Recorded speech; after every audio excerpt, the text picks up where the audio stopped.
Definitely not the starters. You're on the End of the Bench podcast from 100.7 The Score. I'm Mike Hebert, owner of Cantex Roofing and Construction. Every day is game day, and we'll get it right when it comes to your roofing, construction, windows, and mirrors. Call Cantex Roofing and Construction today. Together, we are one serving you. Welcome in, 100.7 The Score. Is the End of the Bench. I'm Rob Breaux alongside Jeff McGuire, Lucas White behind the glass today.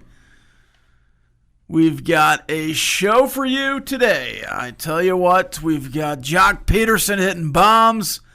The Texas Rangers winning a series and staying ahead of the Mariners in the AL West.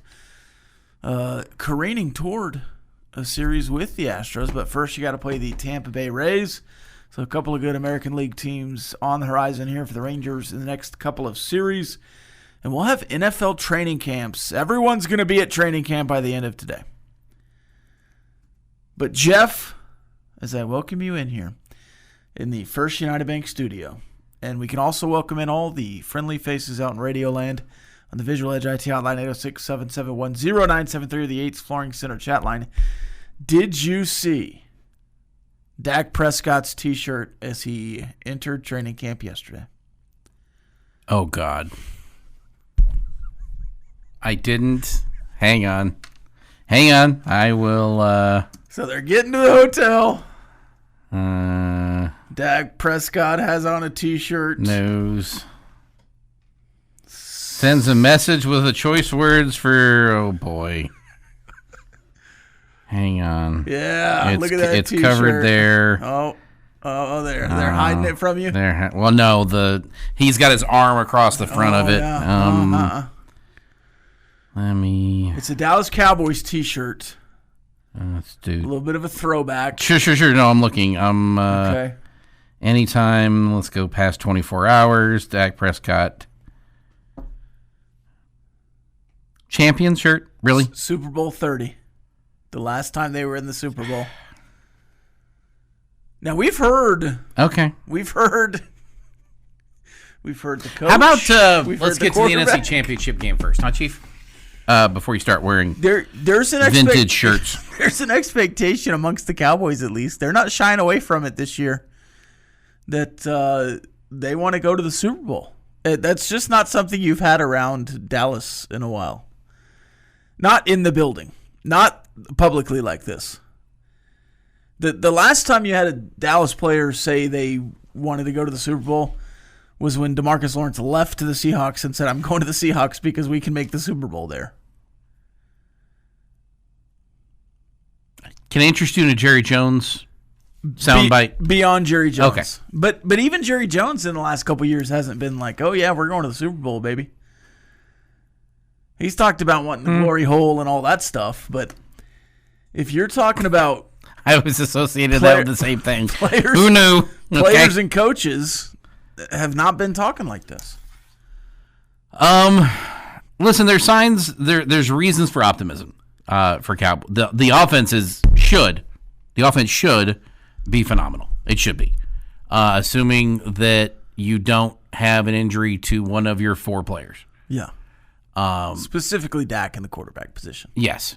It starts there, and it trickles down to your two wide receivers and your running back. Sure. If those guys can stay healthy, this offense can be absolutely destroying defenses in the NFL.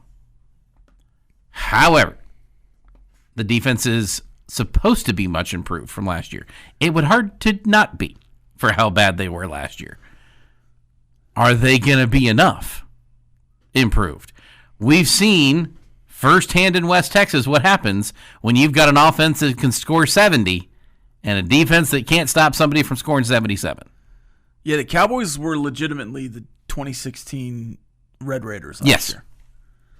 One of the best offenses in the league, one of the worst defenses in the league. And they made plenty of changes. And it also, something you've not seen before, is that Jerry Jones didn't look like he was involved at all in the hiring process, getting Christian Parker and then Christian Parker filling out his staff. He's a head coach guy. Once the head coach has said he's fine. Maybe an OC every now and then. He's a head coach guy. I don't know. it certainly didn't look like the head coach filled out his initial staff. Shoddy. You think Shoddy went and got the defensive coordinator last year? Eberflus? I think he did. The guy that was already fired from Chicago? A former Dallas Cowboys the defensive coach? It might have been suggested, but I think he was the one who made that decision. I think it was heavily suggested. Although... But I don't know that Shoddy was involved in filling out the defensive staff. I'm sure he was involved a little bit, but it looked like Christian Parker had free reign to just go get exactly who he wanted. I will say it feels a little different this offseason. I wrote this article at the end of last year for DoubleTSportsNetwork.com, and I'm sure it's fallen off by now, but I could not have been more impressed. Delightfully so surprised at the coaching job that Schottenheimer did last year. I was expecting it to be like a giant fire in a dumpster that then got thrown in the dump that lit the dump on fire, and then 50 years later it's still burning. That's what I expected. And that's not what it felt like he came in, like even halfway through the season, that it was the rudderless ship now has a rudder, a captain, and the sails are doing what the sails are supposed to do. Like it was that kind of feeling last year. And as like I generally had some feels of going back to the way Bill Parcells kind of ran it, not in the same intensity, but that there was in fact a plan, and the plan was being executed by everybody on board. That was fun to see. I liked that part. The losing, not so much. Yeah, but it does certainly feel like Schottenheimer, way beyond what I thought was going to happen, has control of the franchise. Yeah. Which, to me, is a little bit exciting. Now, do I think the Cowboys will be in the Super Bowl? No. I don't. But I do think they're going to be much improved, and I would not be surprised at all to see the Dallas Cowboys win the NFC East. No, I wouldn't be surprised there either. I think the Eagles are taking a step back. I think Washington has already taken their step back, and they're still figuring things out. The Giants are going to be good in a couple of years. They're just not there yet. So it's kind of the division up for the Cowboys to win it. I'm just also looking at the rest of the NFL and the NFC. There's a couple of teams that I think could keep you out, but I would not be surprised to see Dallas make a little bit of a run here. Who did the Commanders hire as the offensive coordinator after Cliff? I don't remember that coaching search at all. It was a retread, I think. Or maybe it's a young guy. Regardless, the question of the day today, which we will answer at 9:30 after the headlines, who's going to be in the Super Bowl? If it's not the Cowboys, who do you think from the NFC is going to be in the Super Bowl? Who are they playing out of the AFC? We'll make our predictions today. Okay. Who will be in the Super Bowl? We'll answer that at 9:30. We'll talk through it. We already talked about the AFC West a little bit yesterday. We'll see what's going on in the rest of the league's conferences. David Blough. Divisions. Blah. B-L-O-U-G-H. Okay. Oh, he was promoted from internally. Okay. After Cliff was... He might be an old Seattle guy. Potentially. That would take more clicking than I have at the moment. More after this.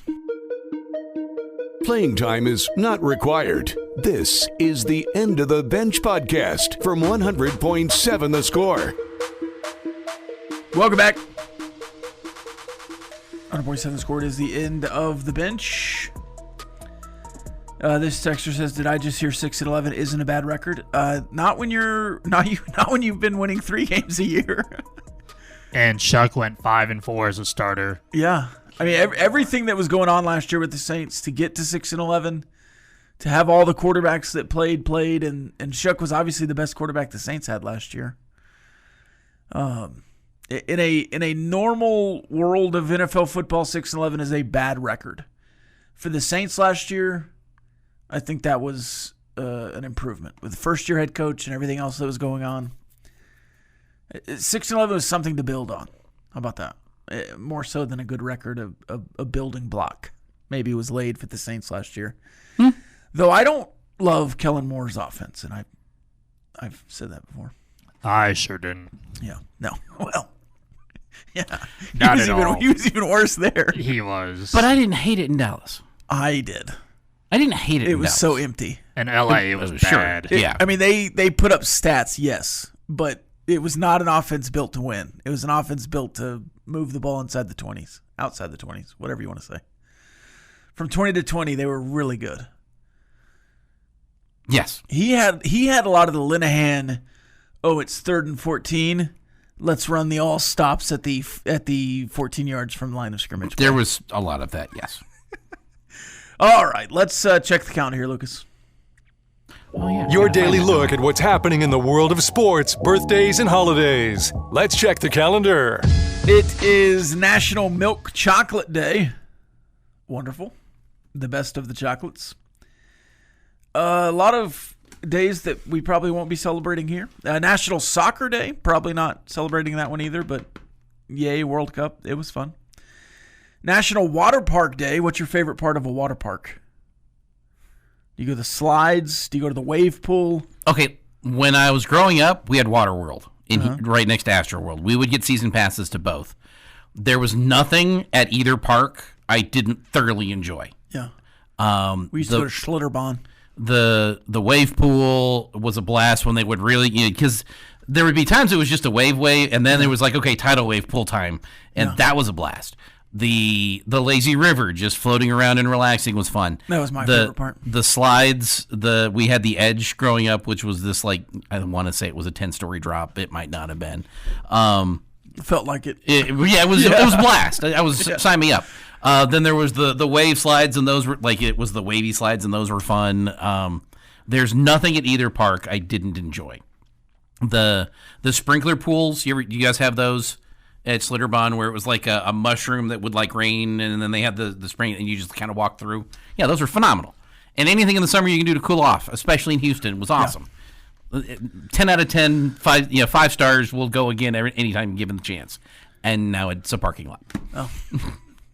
I didn't know you were such a water park guy. I'm a theme park guy. Yeah, okay. I've thoroughly.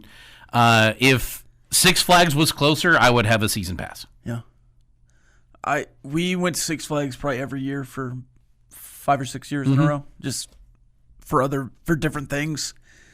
Always fun. One year, though, we went like so much in a row. One year we just were like, all right, because it was a big group of us, school or whatever else. We're like, all right, let's see how long we can ride the train. So we rode the train for like 6 hours. So we'd already done it all. Sure. Yeah. I actually, when we went to Epcot growing up, we did the monorail, and we literally did the whole monorail. As one of the things we did one day, because we were there like 4 days. We rode the monorail from where we started, the complete circle. Yeah. And then... Let's see the whole park. You know what? That's exactly what we did. It was super cool. Yeah. Birthdays, Lucas? Dana White turning 57 years old today. Dana. Then we have Peter Cullen turning 85. Who is that? I am Optimus Voice Prime. of Optimus Prime. And narrator for Voltron, by the way. Oh, okay. I didn't know that. But yeah, he From days from long ago. Same voice. Yeah, okay, yeah. Lori Loughlin turning 62. And Becky. Then we have Joseph Foreman, 52, also known as Afro Man. Okay. Yeah, he's turning 52. Lemon pound cake. Pound cake. Harry Kane, 33. Jeffrey Simmons, 29. Ryan Tannehill, 38. Wow. Also turning Back-to-back 38. Titans. Greg Hardy. Okay. And then Manu Ginobili, 49. And Bud Foster, 67. Okay. On this day in sports history, because, that's what I do every morning. You'd figure I would have this, like, on the tip of my finger. Sure. I don't. You'd think I would. You'd think I remember what I did 3 hours ago. Yeah. NFL 1933 divides into 2 5-team divisions. So that was well before the merger. 1971, 16-time Gold Glove winner Brooks Robinson commits 3 errors in the same game. Close. In the same inning. Wow. It was that was rare. Very, yeah. Yeah. Having hit 3 errors in one game, I think, would be insane for him. And 3 in the same inning.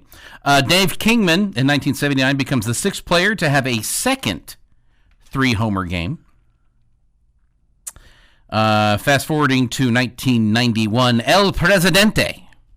Dennis Martinez pitches the 13th perfect game in baseball history.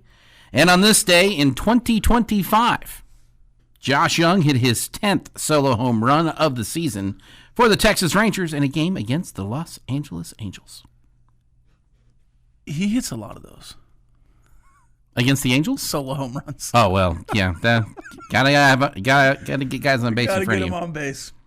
Rangers would lose the game 6-4, but it wasn't Josh's fault because he hit the home run. Yeah. Somebody should have been on base. There's a new Twitter account I've been following called 20 Years Ago Sports or something like that. Yeah, I heard you talking about this the other day. Their tweet today was, rookie wide receiver Marcus Colston has been impressing in Saints camp. It's just funny. Do you think they go back and find the most ridiculous headline, or they just grab one at random? I'm sure they do a little bit of both. Yeah, I'm sure they do a little bit of both. The top 10s are some of my favorite. Just watching the top 10 from today, 20 years ago. Yes, SportsCenter top 10. There's no top 10 I wouldn't watch. Yeah. 20 years ago, 50 years ago, 5 years ago, 5 minutes ago. There's one in particular from maybe the 2007 bowl season or I think it was 2007 bowl season, that every time it comes up, I don't know why, it goes viral once a year. I watch it every time. I put the top 10 plays and not top 10 plays, by the way, bring those back. Yes. In the same category as I do a flyover for stadiums. There is no such thing as a top 10 plays list that it's bad. Yeah. That I will not sit there and watch. There might be some better than others. Yeah. But afterwards you might be like, nah, that's a lot of soccer. But here's the catch. Those were the 10 plays that day. Sure. Yeah. Like, it's not bicycle kicks. All right. Cool, that's an impressive feat. Somebody knocks one out from midfield. Look at that shot. There's some impressive things that happen there. Somebody once made the argument with me about a flyover. What if it was a paper airplane? You're going to throw a paper airplane from one side of the stadium to the other? I'm in. Yeah. And he sat there, he looked at me for a minute and went, that does check out, actually. I would watch that, too. Have you seen the little motors you can put on a paper airplane now? I have. And you can drive them around? That's pretty cool. Movies released on this day in 1951, Alice in Wonderland. The Disney version? The Disney version. Okay. In 2017, The Emoji Movie. Did not watch that movie. In 1999, Deep Blue Sea. Is that the one where they were like stranded out in the middle of the ocean? Yeah. Okay. Didn't watch that one either. Samuel L. Jackson. That shark ate me. I'm Samuel L. Jackson. In 2023, Haunted Mansion. In 1978, Animal House released on this day. Chuck was very happy because we got to talk Animal House for like 10 minutes today. It's a movie he's seen. And then 1993, Robin Hood Men in Tights. What kind of tights? Tights. We are the men. The men in tights. They run around the forest? I've heard they look for fights. More after this. I don't have any more lyrics or quotes. God, I could do the whole thing. Abe Lincoln. That's all I got. Just a tip. It's been so long. Definitely not the starters. You're on the End of the Bench podcast from 100.7 The Score. Welcome back. 100.7 The Score is the End of the Bench. We had a question earlier. What do the Texas Rangers do at the deadline?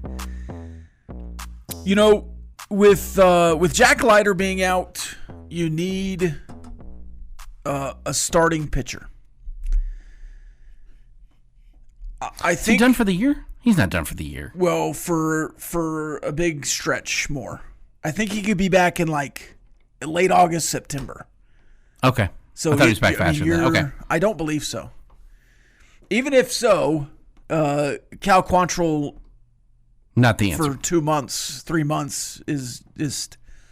And you've already had him out there for a month. It just doesn't seem like it's sustainable long term, because he's not going 7 innings or whatever. And Right. of course, a lot of your pitchers aren't, Including Jacob deGrom. including Jacob deGrom and Kumar Rocker. But Kumar Rocker yesterday has one of his good starts. Has he You're turned like, the okay, page? That's well, 2 in a row. These are the questions you have to ask right now. It's 2 in a row, and more often than not, Kumar Rocker this year has been Serviceable. serviceable. I was trying not to say good. No, he's been good. He's been a 5th starter serviceable. Yes. And there's nothing wrong with that. So if Rocker can be that Rocker that he's been in the last week or two, the rest of the season, and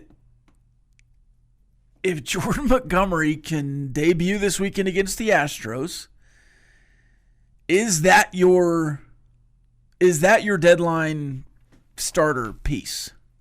Is Jordan Montgomery a de facto Off-season acquisition. deadline trade piece to add to the rotation and boost like he was in 2023? You just aren't giving anything up for him because he's just coming. He's already getting healthy. here. Yeah. He's been on the rehab. He pitched several times. He was fine. He got to the 75 pitch mark. Is he the trade deadline acquisition as a starting pitcher so you don't have to get another one? I'm going to do you one better. Add Corey Seager to that list. Is Corey Seager potentially Those 2 your guys. Now, the big catch is can we get Corey Seager and Josh Young in the lineup again together? That would be a fun time to see again. Because those 2 guys have been Jacques Peterson notwithstanding, because he's recently started to knock the cover off the ball, which is, kind of what you brought him in for. So it's kind of nice to see that it's finally clicking. But if you can get Corey Seager, his bat to get going again and get to be who the Corey Seager that you've seen several times from, that would be nice. Getting Josh Young back off, and hopefully this is a short stint. That nice little 10-day little stint of, we're just making sure everything's fine, icing and stretching, and we've got a playoff push that we're going, so we can't afford just not to have a guy on the roster right now kind of move down. That along with Jordan Montgomery, that along with some guys getting healthier, that can be your offseason acquisition for guys that you can rely on. Can those guys be those guys? And that's where my question is. You also have Cody Bradford rehabbing right now. That's right. He could also be back in the next few weeks. I don't think you're going to have to go get a starting pitcher. I think Montgomery and Bradford can do enough here. Again, it's also such a weird thing because the Rangers aren't fiscally in a position to go for broke. They're also not in a position with their minor league system, their farm, to go sell off the farm to you did that already. Be in a position. You did that already. And your other guys are on the roster now. Now, could you go get the one rental? Like Tyler Molly's back in conversations that you could get him back on the roster after sending him off for a year to the Giants? The one position, if I were the Rangers, that I would consider going after and getting somebody on it for a position player, is catcher. That's the one spot in your lineup that I feel like you could make a cheap but extremely effective improvement. How about a DH that can hit left-handed pitching? This is the day after Jack Peterson just hit 2 home runs. Yeah. I understand. He's been good against right-handed pitching. In fact, he's kind of mashing it. It's the left-handed pitching that has. He's not even going to play. Yeah, he doesn't even play against left-handed pitching. Those would be that's like a 1 and probably 2. Because yes, there are a lot of left-handed pitchers, but there's also a lot of right-handed pitchers that he can face. I think the Corey Seager conversation is more nuanced than you made it as well. He's not just going to come back and hit. No, but he has. Well, Like, that's what he does. not this year, and not most of last year. Some of last year was an issue, like from June on. Yeah. Yeah, I know. And I'm not saying he's like washed. And, No, and it's just and he's anything been else, on the but struggle bus. Could you just follow me here? And I understand he's the World Series MVP, 2-time World Series MVP, both with games at Arlington. Funny how that works. Yeah. What could you get for Corey Seager? I mean, are you having to ask people to take him?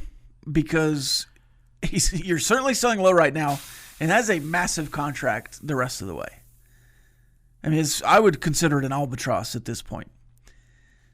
Yes. So I don't know what you can do in that situation. How much of that contract? Like, here's the catch. Right. Is Are he you worth paying Corey Seager the rest of his contract to play for somebody else? Yeah. And at this point, maybe not all of it, but some of it. there's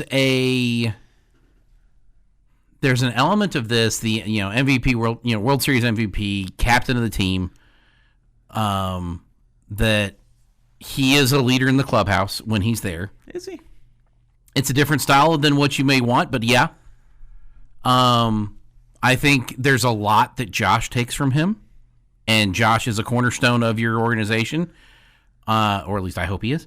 I think there's a lot of guys that look up to him in that clubhouse that make him a leader. That he might not be the one that you want, but he's the one that you've got. I don't know that he's the one that wants to be. Oh, I don't think he does, but it's also a situation where I put him in the. Scherzer's a different conversation in this. I would have been happy to sign Scherzer to a 2-year deal for $5 million or whatever it was, just to be your second pitching coach, but also do a rotation spot because of the leadership that he brings, the knowledge that he brings, the attitude that he brought in the clubhouse when he was there with the Rangers. That's the infectious stuff that, as a sports fan, as a guy that played bad sports, that as someone who covers sports, loves to see. Bringing guys under your wing. Hey, yeah, try this when you're struggling with your slider. Try this little thing. That's helped me 5 years ago, and I haven't gone back since. Agree on Scherzer. That's not what Seager does. But there's things that he does that other guys can emulate. Okay. He doesn't offer the information. He displays the information. Okay. And again, it's not the leader you want, but he is the leader you've got. And that's not who he wants to be, but that's who he is now. Same kind of conversation. I wish he was more like Scherzer. Do you want that for another 6 years? You're not going to find anybody that's going to take that from you. And if you're going to pay I him... don't know. And if he moves to first base eventually, if he's moving to right field eventually, yeah, can he play shortstop the next 6 years? If he's not hitting, do you want him there? Sebastian Walcott. Does he make the move eventually to second? Sebastian Walcott is up and playing again, and now they're saying that they're going to see if they're going to get him back in the field and not just DH this season. So he is progressing much faster than anyone thought he would. I don't know. I don't know exactly what's going to happen, but it could be that Walcott is kind of a trade deadline acquisition where you bring him up and let him DH a little bit at the big league club because you're going to play him next year. Yeah. But the fact is the Rangers are in a position to make the playoffs because the rest of the American League is so bad. Specifically the American League West. The West and the Central, you're going to have an opportunity around 500 to be in the playoffs as a wild card or otherwise. So, yes, you should go for it at some level. Would you rather have Corey Seager be healthy or go get like a Luis Arraez to play second base and have Ezekiel Duran be your shortstop the rest of the year? I'm glad I don't have to make that decision. It's tough. And bullpen arms. Playing time is not required. This is the End of the Bench podcast from 100.7 The Score. Welcome back. 100.7 The Score. It is the end of the bench. We do have baseball tonight. The Astros and the Angels will continue their series on a Tuesday night. That is on 100.7 The Score at 8:10 tonight airtime. About an 8:30 first pitch there for Astros Angels. Then the Rangers and the Rays will cut into Tech Talk at 5 o'clock for the pregame 5:30 first pitch for their Rangers and the Rays. With me and Dr. Mike Gustafson there on Tech Talk tonight. I believe tomorrow as well at 5 o'clock. And with me as well tomorrow, potentially. So we'll see what Dr. Gus has cooking. And we'll get to that. But right now, we'll get to some burning questions. 2 minutes of non-stop in-your-face inquiries with no end in sight. It's time for Burning Questions. I know there's always a top 10 list of worst cities in America. Yeah, we've seen these. My question for you guys, this is just 100% opinion based. What city in America is the worst city in your opinion? And tell me why. Can I put this in just Texas? Because I've been to enough of the Texas cities that I think I can give you a solid opinion on my least favorite city in Texas. I haven't been to all the bad cities in all the other states. You know what I mean? Yes, I know what you mean. My list would be, like, I've never been to New York, but I don't really want to go to New York.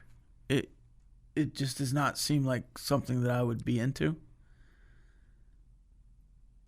I think I want to visit New York. I don't want to live there. Yeah. And that's the difference.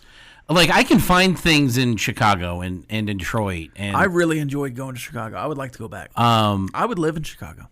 Like, major cities that don't the price of New York would run me out of New York. Sure. Yeah. But that doesn't mean I wouldn't want to go catch a Broadway play or the Jesco Experience New York for all that it is. You can catch a Broadway play right across the street here. Oh no, but like those are different plays. No, they're Broadway. But you know what I mean. However, I know what you mean. And this is, I'm a firm believer in this next statement. Either you love Austin or you hate Austin.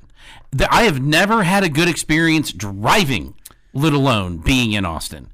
And it's the state capital, so there's some history there that I could go check out. But if you were to give me an opportunity to go to Austin or San Antonio, I'm going to San Antonio 11 times out of 10. And yes, I know what I just said. That's how much I'm not going to Austin. The streets are designed by a constipated snake, and half of them are toll roads. And it's just the best thing to come out of Austin is Highway 183 and 290 because it means you're leaving. I would put San Antonio over Austin. I would put Houston over Austin. A lot of people talk about Houston traffic. I don't mind it. Yes, you have to go on the interstate to go anywhere in Houston. I don't mind it. And you're doing 100 on the interstate, by the way. And on 15 lanes. The Dallas traffic, certainly, if I lived there, would probably bother me more. The construction there bothers me more. It's always under construction. Some flyover you can't get to. The left exits are a little bit frustrating, but once you get used to them again, they're fine. Yeah. I'd probably agree that Austin is the worst big city in Texas. I've never been to El Paso. I've never been across the border there, so like that whole aspect of it, I am willing to concede may be worse than Austin. I just don't think you understand how much I hate the city of Austin. Yeah. El Paso, I would say, is more like a big Lubbock than Austin is. It feels a little different as a big city. I would agree with Austin. I like Amarillo more than Austin. Amarillo's construction bothers me too. But they at least have, so does Austin, but it's a Waffle House you can get to in Amarillo. They finally finished their I-27 construction there close to downtown. You can get to Hodgetown again. Is that a fair answer, Lucas? Yeah, that's totally fine. I might open it up to all of America and still pick Austin. I don't know, because there's got to be places worse than Austin. Because there's history in Austin that can be interesting. It's going to take you 6 hours to figure out where it is and how to get there. Yeah. Yeah. There's also like maybe some sections of Dallas or some smaller towns that I would pick above Austin. But as far as big cities, I'd go Austin. Like, I'm not going to say Seymour. Seymour's catching strays today. Seymour get a stray in the early show? No, just in general. Oh, okay. Seymour's like, what do we do today? Yeah. We were just sitting here. I mean, take less than an hour on a road trip to give me my Dairy Queen and we could talk. The 3 stoplights in Post are worse than Austin, but I can get through them and be okay. Yeah, I like Post is fine other than 3 stoplights. I'll get you some beef jerky. Drive 30 through a whole city. You're in charge of designing the next mural here in Lubbock. I know we have a few here around the city. What are you artistically bringing out for Lubbock's next mural? I'm going prairie dogs dressed as historical figures from Lubbock. So a prairie dog with some Buddy Holly glasses, a prairie dog throwing a football, a prairie dog maybe swinging a baseball bat, a prairie dog acting on Friday Night stage, Lights yeah. or CSI or something. Okay. Singing, prairie dog singing. I would like the characterizations of your famous coaches on a wall somewhere. And I'm a big fan of the concept of monumenting some of these guys. Inside the ring, I want players. Outside, I would love, and I know his record wasn't great. The man held together your football program with duct tape, baling wire, and chicken fried steak.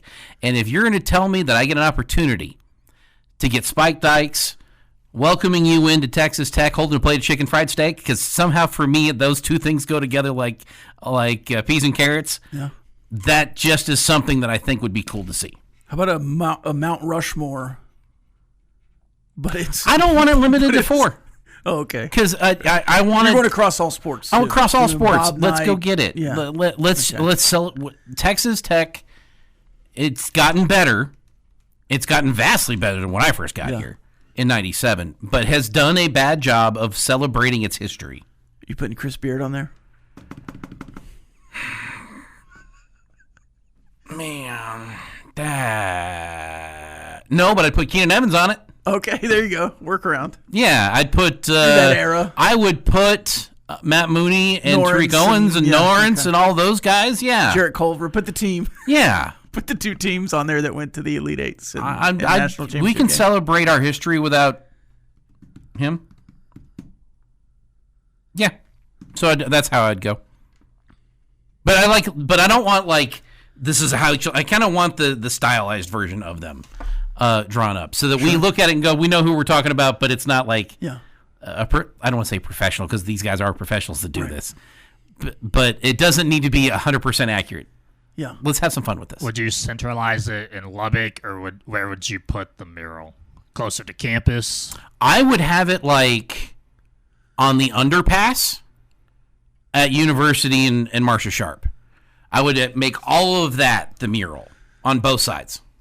Okay, so that's more of a drive-by thing. Yeah. I think you got to put it where people can take pictures with it. Have it be viewable from looking down on it.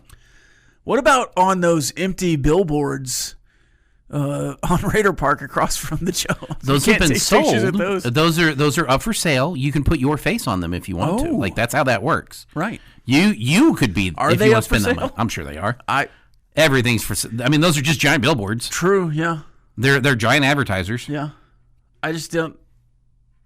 I guess I have to. On my way home today, I'll see if there's a number to call. The company. Yeah. The company at the bottom of those. I can get behind your prairie dog idea. If I like it. If I could draw, I would draw it. Maybe we'll get AI to do it. Okay. Yeah.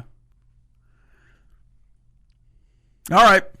We will continue on with the show after this. 100.7 The Score. It's the end of the bench.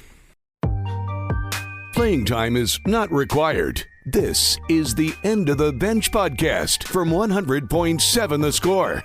Welcome back. 100.7 The Score is the End of the Bench. I think we'll do a Tom Collins tonight. Frozen Tom Collins. That could be fun. Now, a Tom Collins, I thought was just a tall old-fashioned. What's a Tom Collins? Gin. Oh, gin. Lemon juice. Simple syrup. Shaken the crud out of, poured over ice, and then topped with carbonated water. Oh, apparently I had no idea what a Tom Collins was. That's Tom Collins.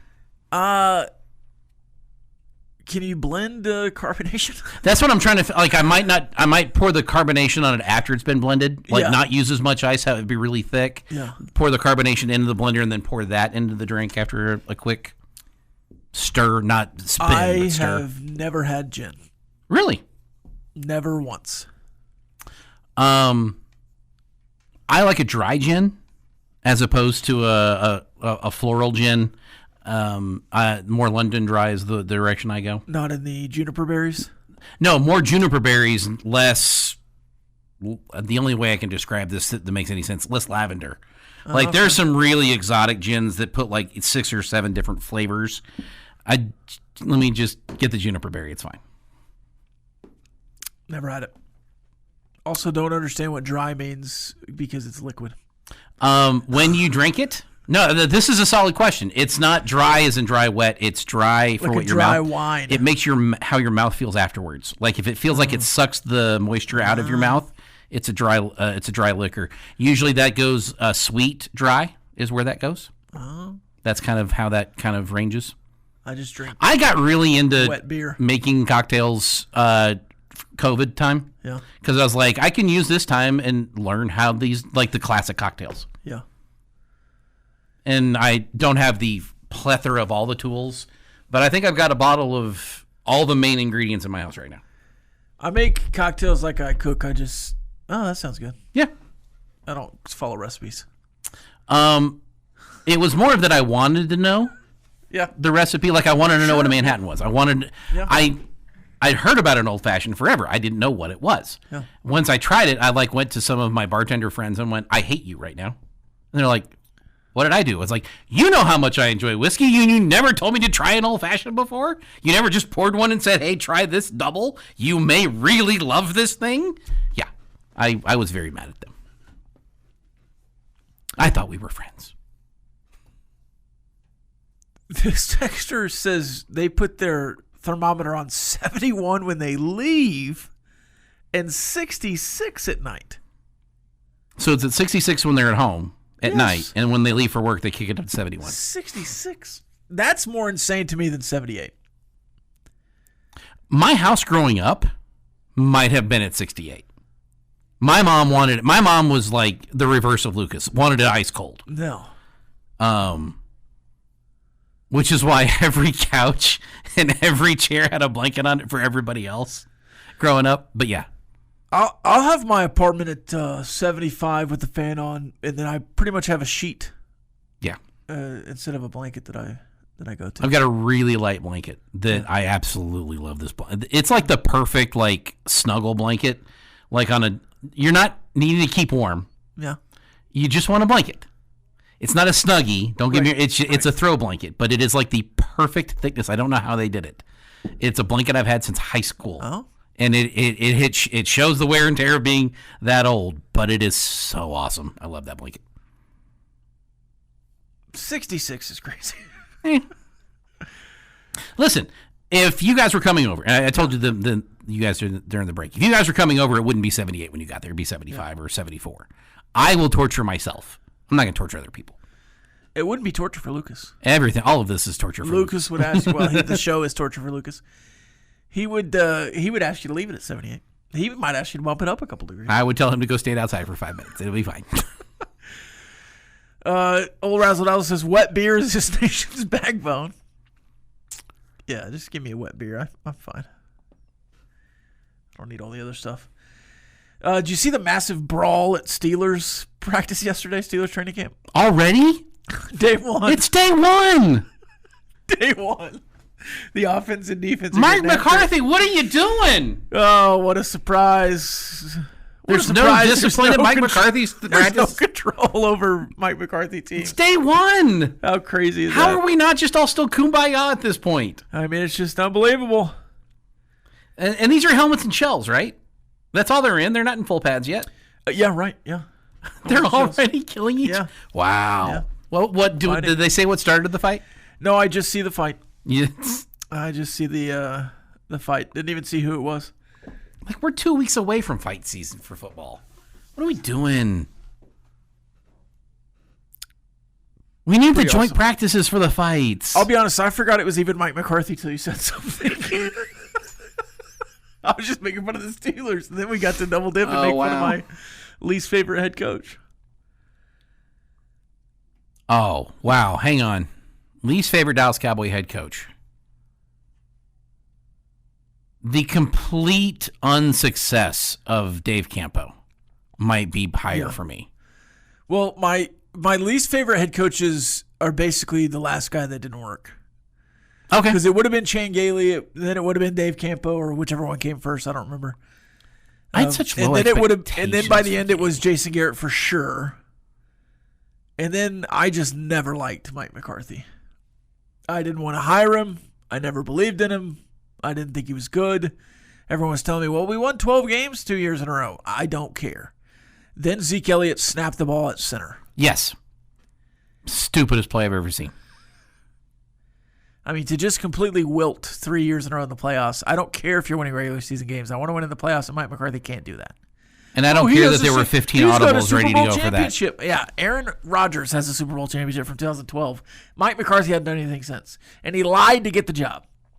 Yeah. And admitted that he lied. That's the part that was stupid. At the press conference. Yeah. At the press conference, he's like, yeah, I told him I watched all this film. I hadn't seen anything. I haven't watched football in 2 years. I took a year off and drank pina coladas on the beach, which is fine. If you got one for each hand, I'm in. Like, there's no reason to be upset about a pina colada. It didn't do anything wrong. No. Unless it's Tony Romo and Cabo at Thanksgiving. Well. With Jason Witten that everybody forgets about. Or before he gets into his vehicle. Do we know that's what happened? Is that what it is? I mean, it was vehicle or operating well. Well, there's. Oh, I don't know where. Vehicle can mean a lot of things. Right. It could have been the golf cart. That's what I'm hoping to find out more, but also not, as the case may be. We'll see. Hey, Kyle Whittingham was on Rich Eisen. Just a couple of Michigan men there. Talking football. Michigan's head coach is in favor, he says, of a college football model where 48 to 60 teams are in the top level. Players are employees, and there is a CBA. It's funny, all these coaches get to the Big Ten, and then they just want, everyone else to leave. You're shocked by this? First-year Michigan head coach, Kyle Whittingham. Well, it's also what I think, but I want, 68. 68 teams. Why? I'm not being critical. I'm just asking. Just why because, 68 over 64? Well, that's just what the Power 4 is. Okay. Yeah. There's 68 to whatever it is. Just even them up. First-year Michigan head coach Kyle Whittingham believes college football's only viable path forward is a minor league to the NFL. In addition, Whittingham also called the creation of a 48 to 60 team Super League where everyone works within a collectively bargained salary cap and players are identified as employees, two considerable non-starters for the NCAA. Whittingham was at Utah for 21 years. He waited on college football's ever-evolving landscape in his recent sit-down Monday with ESPN's Rich Eisen. ESPN's Rich Eisen, that sounds weird. What is this, 1994? Well, he's back. It's better than ever. I know, it just sounds weird. Hadn't been there in a long time. Whittingham made these comments after Eisen asked the Wolverines' new head coach how he'd fix college football if he had a magic wand. A lot of this issue that we have in college football today is because people were trying to fix college football when it wasn't broken. There were aspects of college football that were broken at the time, but to fix all of those, they ruined everything else. I think it's got to be an NFL minor league, he says. I think as distasteful as some of it is, I don't think there's any other way that's better than that. And right now it's out of control. We're going to have probably dozens of teams next recruiting cycle with $50 million rosters. And you have all the money. You should be the one wanting it. You're not at Utah anymore. Michigan might be the richest school in America with the biggest alumni base and all the billionaires. And the lady that loves football has like a gazillionaire as a husband who's just fronting everything that Michigan wants to do. He's the one complaining about it. Ask the Benchwarmers up next. Playing time is not required. This is the End of the Bench podcast from 100.7 The Score.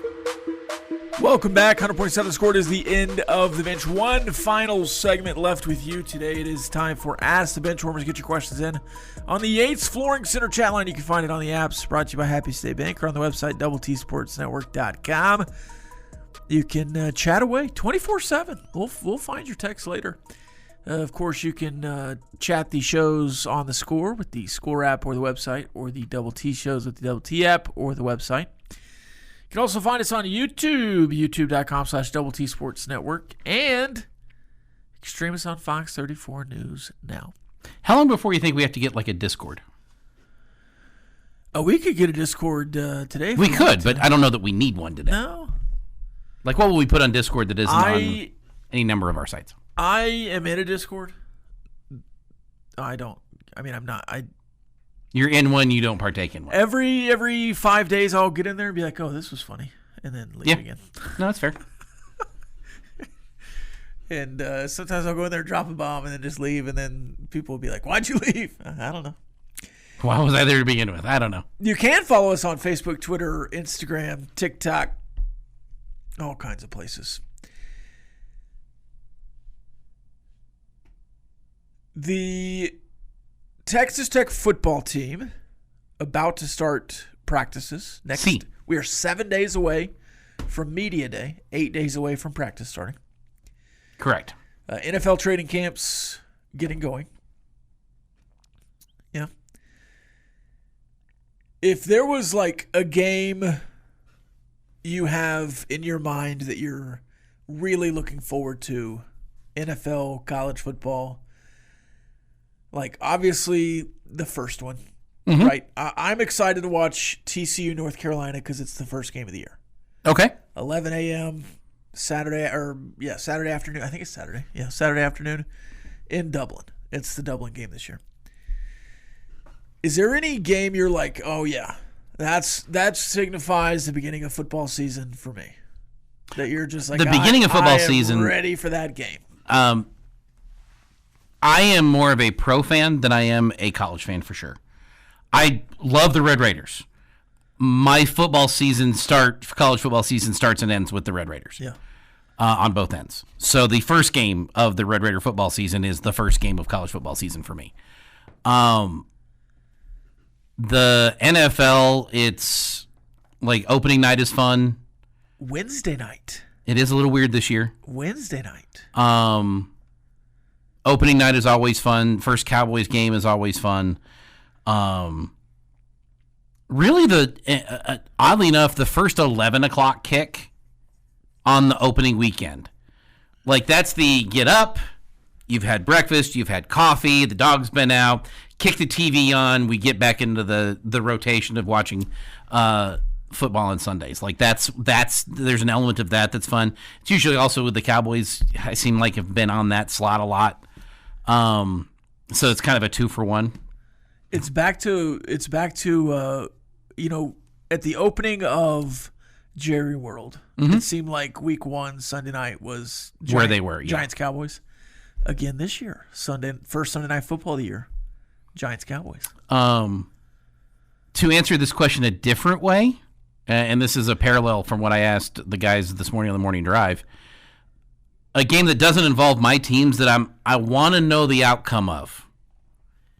Houston at Utah in the Big 12 schedule. Not that it's a big rivalry, but if you look at Houston's schedule, Tech and Utah, those are their two big games. If they win Utah, you may be facing Houston again in the Big 12 championship game with a one-loss Big 12 team. I think it's really underrated how much Houston is bringing back. Yeah. Both coordinators, head coach, starting quarterback. There's not a lot of teams that are bringing all 4 of those back. Mm-mm. You've got 3 of the 4 but you have a new starting quarterback. Of course, you did have Will Hammond a little bit. He did start some games for you. He did start some games for you last year. In the Big 12, Utah can't say that. BYU can't say that. Arizona can. With Noah Fafita. Correct, yeah. The coordinators and the head coach. Houston can. Arizona State can't. Arizona State can't. Kansas State can't. BYU can't. I'm thinking of contenders. There might, like, yeah. Colorado can? Nope. They lost their quarterback? Well, again, he wasn't the starting quarterback all year last year. Okay. And quite frankly, I don't know who was the coordinators last year. Sure. It could be the same guys. I don't know. Contenders. Is Pat Shurmur back? Iowa State can't. Iowa State can't. West Virginia can't because they have a new quarterback. Mm-hmm. Baylor? Baylor's a new quarterback. Baylor's a new quarterback. And a new defense coordinator. I'm trying to think of where we're missing. Kansas? Kansas, new quarterback. Well, I mean, he's been there a long time, but new quarterback. And Ken Lecky's back. Right. From Penn State. Yeah. So, yeah, it's a... Is it just Houston and Arizona? Did it have everybody back? I think so. Both coordinators, head coach, and a starting quarterback? With a caveat of Colorado. No, well, Colorado had several starting quarterbacks last year. And the week 1 starting quarterback was Cade Salter. He's not back. It's Juju. Mm-hmm. He was eventually the starting quarterback, but a full-time starter. Oh, yeah. Well, full-time starter, yeah. Head coach. It might be just the two. Be the two. I really am trying to rack my brain here. Stop. Relax. You're right. TCU new quarterback and new offensive coordinator. So I think that that's the list. Could matter, right? Oklahoma State completely new. Now technically, Oklahoma State, it's technically new. Oklahoma State has the same 4 because he brought everybody with him. The head coach, the quarterback, and the 2 coordinators, I believe, are all from North Texas. But again, they weren't at Oklahoma State last year, right? But I think if you were trying to kind of grandfather one in, that would make it under the definition of with, but not in the Big 12. Something like he brought 42 new staff members, like front office, training staff. Got it. And like 35 of them were from North Texas. It is the Mean Orange. There is some continuity there with Oklahoma State. It's technically. Yeah. It's just kind of new facilities. Everybody's trying to learn where to go. Yeah, they need to know where to park. Yeah. They know what to do once they get in the building. They just don't need to know where to park. Week 1 in the NFL, obviously the Super Bowl rematch, New England-Seattle in week 1. That's the Wednesday game. There's some other fairly interesting games in week 1. There's a Netflix game with the 49ers and the Rams. Mm-hmm. The Texans will host Buffalo in week 1. That's an interesting week 1 game. That is. The Chiefs. Could that game determine who's playing in the a home game in the AFC Championship, in the AFC playoffs? I mean, you could look back at the end and be like, yeah, they didn't win that one. Yeah. You certainly could. And then the Chiefs and Broncos play on Monday night, week 1. I'm trying to get geared up for the Broncos. Yeah. I know they're good. I know they had a good season last year. You know who I've not heard anything about this offseason? Bo Nix. Is that a good thing? Didn't he also break his ankle at the end of last year? Is he healthy? Is he cleared? Is he going to play? These are questions I don't know the answer to. Lucas says no. I haven't heard anything about Bo Nix. I guess I'm probably not like in tune with what the Broncos are doing, but you would think the Broncos would have some sort of news going on. Benchwarmers, what song is in your head right now? Doobis Goot Gnu? It's been in your head for like 3 days. And now Pat Green 3 days is in my head because I was the one that said it. At least. Benchwarmers, would you rather hang out with the Marvel heroes or the DC heroes? You get to go mini golf, go-kart racing, and bumper car racing. I feel like just for fun, it seems like the Marvel guys are more fun. I get Deadpool. I'm going that way. You don't want to go mini golf with Batman. Maybe Bruce Wayne, but not Batman. Would Bruce Wayne even mini golf? I think you'd have to play actual golf with Bruce Wayne. Maybe so, but he'd be paying. Batman is just so gruff. He's not going to be any fun. And Superman's just going to hit it 10 miles. Yeah, so I would go Marvel there. Yeah. You get some funny quips from Spider-Man. I'd just hang out with Deadpool all day. It'd be fine. More after this, but it's the bottom line. This has been the End of the Bench podcast from 100.7 The Score. Go to 107thescore.com for more from the Double T Sports Network.